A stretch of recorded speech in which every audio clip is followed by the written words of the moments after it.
You are watching the World 24/7 on the NDTV network. I'm Parmeshwar Bawa. Let's begin with the top headlines we're tracking currently. US President Donald Trump has threatened to revoke Harvard University's tax-exempt status after the country's oldest and richest college rejected his demands to make a slate of policy changes. The Chinese embassy in India has issued over 85,000 visas to Indian citizens between the 1st of January and April 9th this year, marking a significant step towards strengthening people-to-people ties between our two nations. Chinese leader Xi Jinping made a pitch for free trade on his tour through Southeast Asia, looking to win over countries hit hard by US President Donald Trump's tariffs. A Birkin bag for $1,400? Well, China is retaliating against Donald Trump's tariffs by promoting direct sales of luxury goods from Chinese manufacturers to consumers at significantly lower prices. Former US President Joe Biden makes his first speech since leaving the White House. The former US President slams Trump's Social Security policy changes.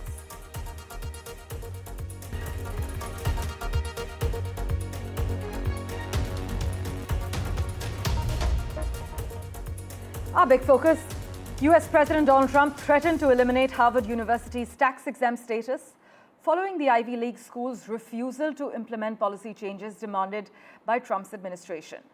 So basically, all major colleges and universities are actually tax-exempt organizations, and the US government revoking that status over policy disagreements would be unprecedented.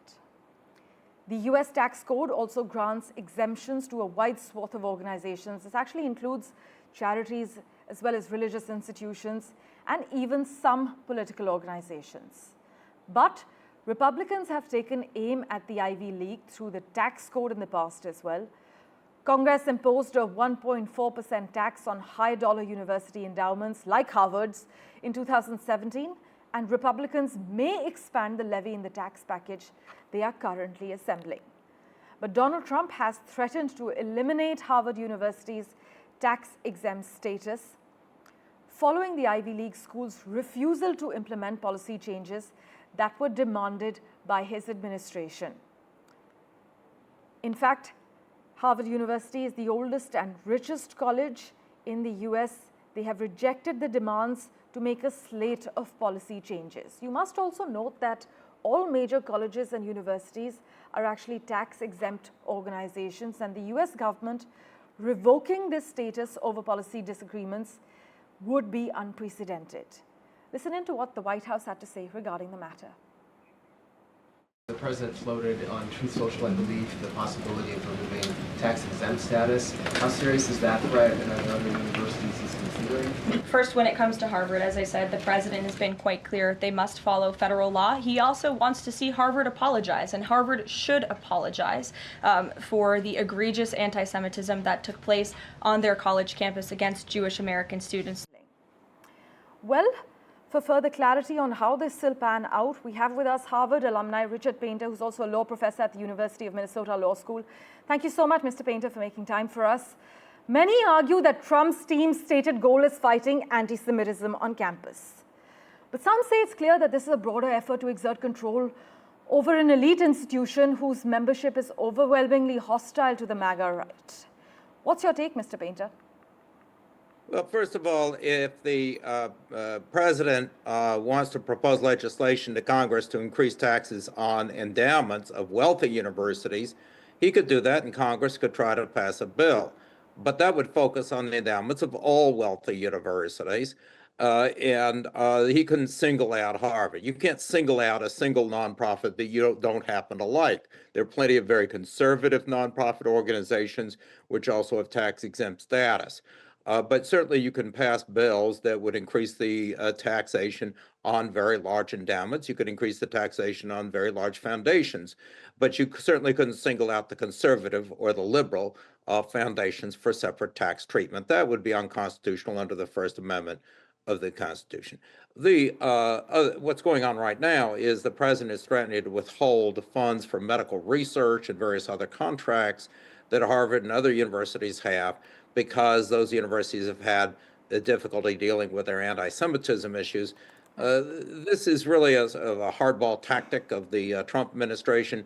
Everybody's recognized there are anti-Semitism issues that do need to be addressed on college campuses, Right. but the issues exist across the United States and around the world, and to single out particular universities for vindictive treatment is not the way to go about doing that. And also, Harvard has some contractual rights to a number of these grants, depending on the circumstances. They're, of course, going to go into court and sue for their contractual rights to what the government has agreed to. Well, let's see how this plays out, Mr. Painter. Thank you so much for joining us. We will, of course, keep in touch with you for regular updates.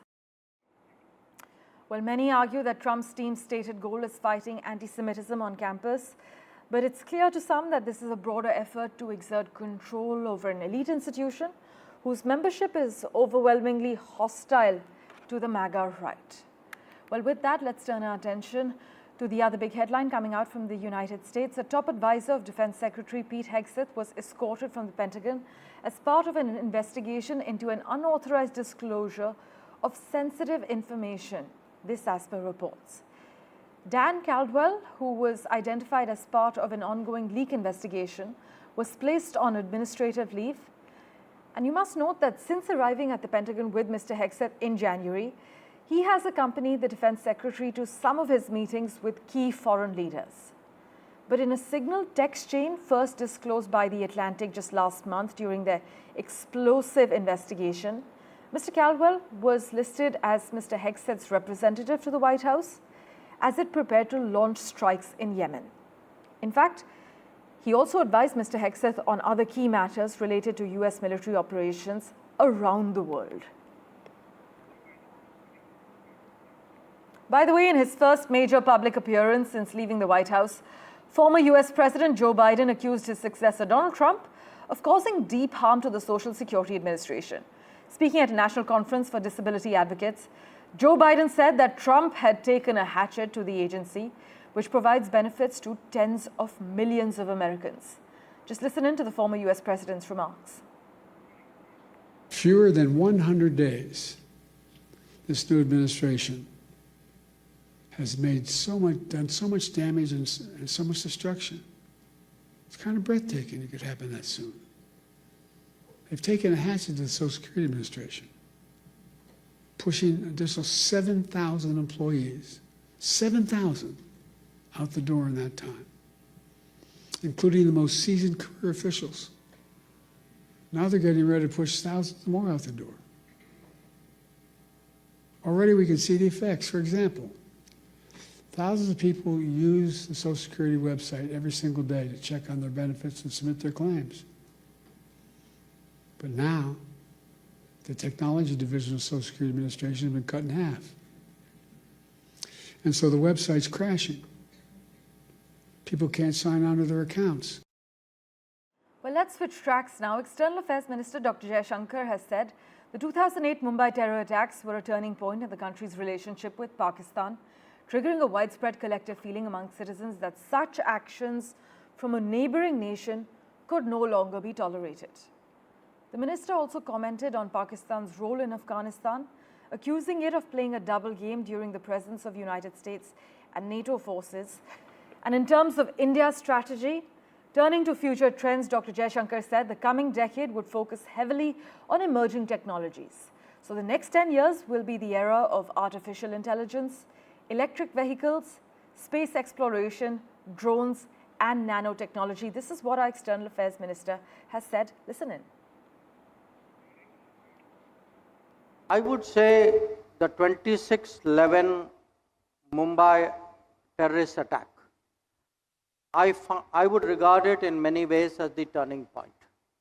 I think that was when Indian public opinion across political parties, average Indians said, this is now too much.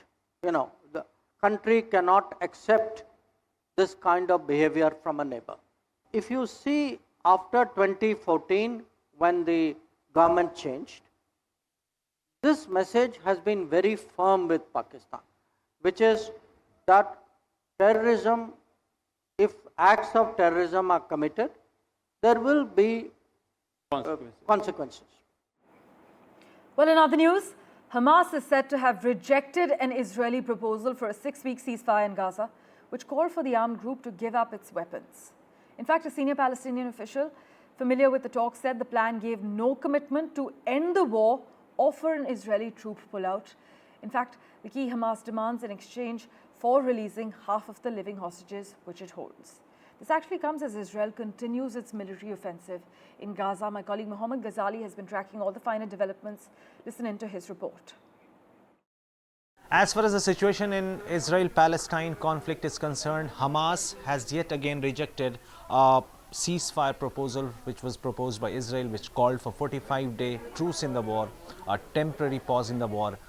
Israel had also committed that it will release 66 Palestinian prisoners if Hamas releases 5 Israeli hostages. But what Hamas has objected to is that there has been no Israeli commitment that it will fully withdraw from the Gaza Strip, as well as it will stop the aerial bombardments which have been going on for the last 1.5 years. So as of now, the situation still remains tense because Israel has been striking the medical facilities, drawing global condemnation from multiple agencies and governments across the world.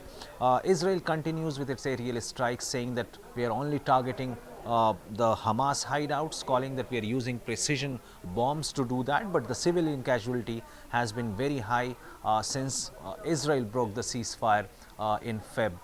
Earlier this year. So we'll have to see that whether all this which is happening in Middle East right now, especially between Israel and Hamas, whether the external powers and external stakeholders, the peacemakers like Qatar, Egypt, United States, whether they will be able to achieve a ceasefire in coming days.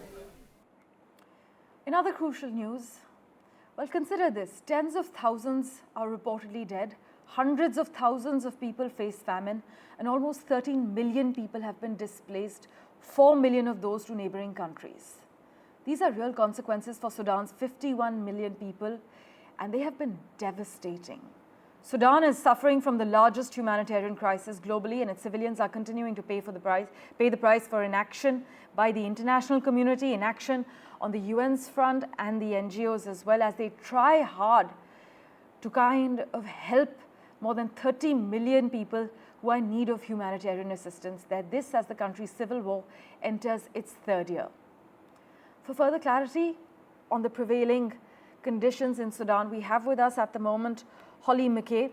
Holly, as always, thanks so much for making time for us and joining us on NDTV. It's the largest humanitarian crisis, as we understand, the largest displacement crisis, the largest hunger crisis. Would you say Sudan is now worse off than ever before?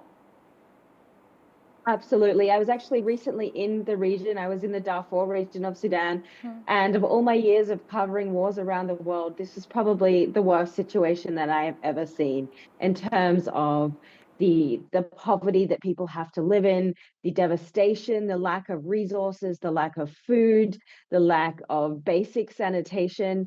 And in many cases, because men in families are targeted, the women are left completely on their own to raise children with absolutely nothing. And there really isn't the help, there isn't the willingness from the international community, and the scale of the problem just continues to get worse by the day, especially the war crimes that people have experienced. Just the level of absolute inhumanity is really hard to wrap your head around. Holly, do you agree we don't see the level of international attention on Sudan as we do for other crises? And why do you think this is the case? Unfortunately, I think that is the case with Africa at large. I think that so many atrocities have happened there, whether that's just apathy, turning away. I know living here in Washington, D.C., there's a huge focus on what's happening in the Middle East and Ukraine, but what is happening in Africa, in Sudan, in Congo is absolutely worthy of attention, and it simply does not get it. And that is one of the very frustrating aspects of the work that I do, is because you bear witness to these things and the importance of telling these stories, and it just doesn't get the attention that it absolutely deserves. And I really think in cases like these, the US has not only mechanisms to support the humanitarian aspect, but to put pressure on countries that are sending weapons to these militia groups. And that is how the first step in stopping some of these atrocities. Well, Holly, as always, thanks so much for joining us. with what the situation is like on ground zero. We will, of course, revert to you for regular updates regarding the humanitarian crisis in Sudan. Meanwhile, Ukraine's military has said it has struck the base of a Russian missile brigade behind the devastating Palm Sunday attack on Sumy. Russia's missile and bomb attack on Sumy over the weekend, as we had reported, had killed 35 people and injured at least 119 others.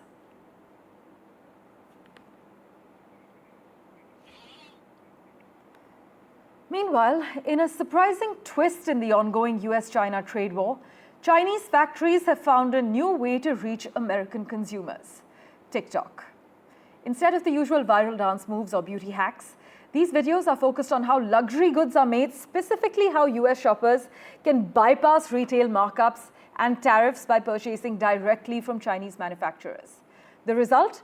Well, a growing number of videos claiming to sell high-end goods like Lululemon leggings, Louis Vuitton bags, Birkin bags for a fraction of their retail price. I'm picking up on the fact that it's 1/10 of the retail price in some areas. So China is retaliating against President Donald Trump's tariffs by promoting direct sales of luxury goods from Chinese manufacturers to consumers at significantly lower prices. These products range from handbags to cosmetics, with prices notably lower than retail. And on X, many American TikTok users, like the video playing out on your screen at the moment, they've shared these videos from Chinese suppliers showcasing high-quality products made for luxury brands like Hermes and Louis Vuitton. And these suppliers offer direct sales to consumers at a fraction of the retail price, often sometimes without the brand logos as well. But as you can see in these videos, Chinese suppliers have emphasized the high-quality materials and skilled labor to manufacture the products in the backdrop of the US-China trade war. Well, in other news, 8 months of training for India's Gaganyatri, or astronauts, who may travel to the International Space Station as early as end of May. It has come to an end. The crew is now preparing for the flight on the SpaceX Falcon 9 rocket and SpaceX Crew Dragon. Houston-based private space company Axiom Space has said the Axiom Mission 4 crew completed the NASA training. My colleague Pallav Bagla has all the details for you. If all goes well, in the next few weeks, one of India's astronaut designates will head to the International Space Station on a SpaceX Falcon 9 rocket and the Crew Dragon. India has hired a seat on the SpaceX Crew Dragon on the Axiom 4 mission being piloted by astronaut designate Group Captain Subhanshu Shukla. Axiom Space is a private space endeavor based in Houston, and they have announced that the training for the astronauts is now over, and now they are waiting for the green signal to take the flight to the International Space Station. India has sent 2 astronaut designates, Group Captain Subhanshu Shukla and Group Captain Balakrishnan Nair, for this mission. India is spending close to $60 to $70 million for this single seat on the Axiom 4 mission. The astronauts will perform 7 Indian experiments at the International Space Station on this fortnight-long mission. The Space Laboratory offers microgravity research of the best kind. The Indian Space Research Organization is saying the Axiom 4 private space mission is a stepping stone for India's Gaganyaan mission. In New Delhi, Pallav Bagla for NDTV. Meanwhile, medical experts have now officially recognized a lesser-known diabetes known as type 5 diabetes. There are an estimated 20 to 25 million people worldwide, mainly in Asia and Africa, afflicted by this form of the disease. Well, not all forms of diabetes are caused by sugar. Some are caused by hunger. And now, after decades in the shadows, a deadly but little-known form of the disease has finally been recognized. The International Diabetes Foundation has officially named it. It's called type 5 diabetes, also known as malnutrition-related diabetes. This isn't your usual type 1 or type 2. It's not caused by obesity. It's not triggered by lifestyle choices. Type 5 diabetes hits the most vulnerable. They're malnourished teenagers and young adults, especially in low and middle income countries like India. An estimated 2 to 2.5 crore people worldwide could be living with this condition, most of them in Asia and Africa. Many don't even know that they have it, and those who do often don't survive beyond a year after diagnosis. So why exactly is it so dangerous? Well, experts say that it defies what we think we know about diabetes. These young patients don't respond to insulin, the usual go-to treatment. In fact, insulin can sometimes make their condition worse. Doctors have been puzzled for years, and for years, this form of diabetes had no clear classification, no global recognition, and no focused research. In a sense, it was invisible. But that's changing now, thanks to the groundbreaking work of Dr. Meredith Hawkins, a researcher from the Albert Einstein College of Medicine. She began connecting the dots 2 decades ago after hearing similar stories from doctors across the developing world, patients who were thin, young, diabetic, and dying. In 2010, she founded the Global Diabetes Institute, and now, after years of research, advocacy, and global collaboration, the disease has a name and recognition. But you must know that this is more than just a label, it's a lifeline. With official recognition from the IDF, governments, researchers, and health systems can finally begin the work of diagnosing, treating, and hopefully saving lives, especially here in India, where malnutrition and diabetes can often overlap in silence. For too long, these patients were misdiagnosed, mistreated, and misunderstood. Now, with type 5 diabetes finally on the map, the global health community has a chance to catch up with science, with compassion, and with urgency. Because in that battle against diabetes, it's not just about sugar. Sometimes it's about survival. Well, news and updates continue in a moment, right after this very short commercial break. Do stay tuned.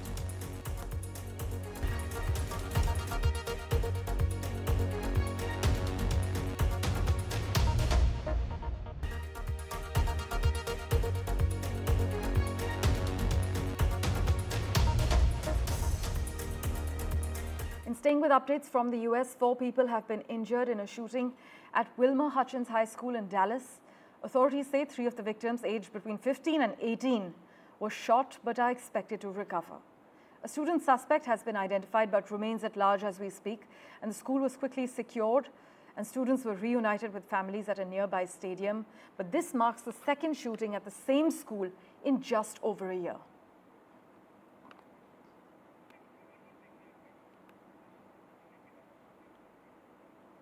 Meanwhile, a federal judge in the US has sharply criticized Trump administration officials for failing to act on a Supreme Court order to bring back a Salvadoran man deported last month. 29-year-old Kilmer Garcia was sent to a mega prison in El Salvador despite legal protections that should have kept him in the United States. While the Supreme Court said the US must facilitate his return, the Department of Homeland Security now says he would be detained if he tries to re-enter.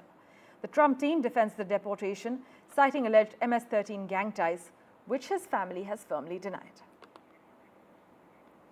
Let's turn our attention now to Singapore. Well, Singapore will head to the polls on the 3rd of May in what will be the first electoral test for its new Prime Minister, Lawrence Wong. This election campaign, which lasts just 9 days, is expected to be dominated by the rising cost of living, housing needs, jobs, and a growing demand for healthcare amid an aging population there. Voters are widely expected to return the ruling People's Action Party to power. In fact, the PAP has won every election since Singapore was granted self-rule by the British in 1959. The country's last election in 2020 saw the opposition Workers' Party secure 10 seats, which was the biggest victory for the opposition since Singapore gained independence back in 1965. In other news, Carlo Acutis, a British-born Italian boy who built websites to spread his faith, will be proclaimed the Catholic Church's first saint of the millennial generation this month, elevating him to the same level as Mother Teresa.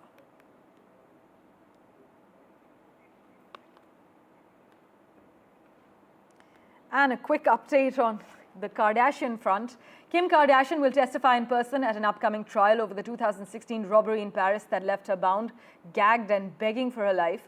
This is what her lawyers revealed.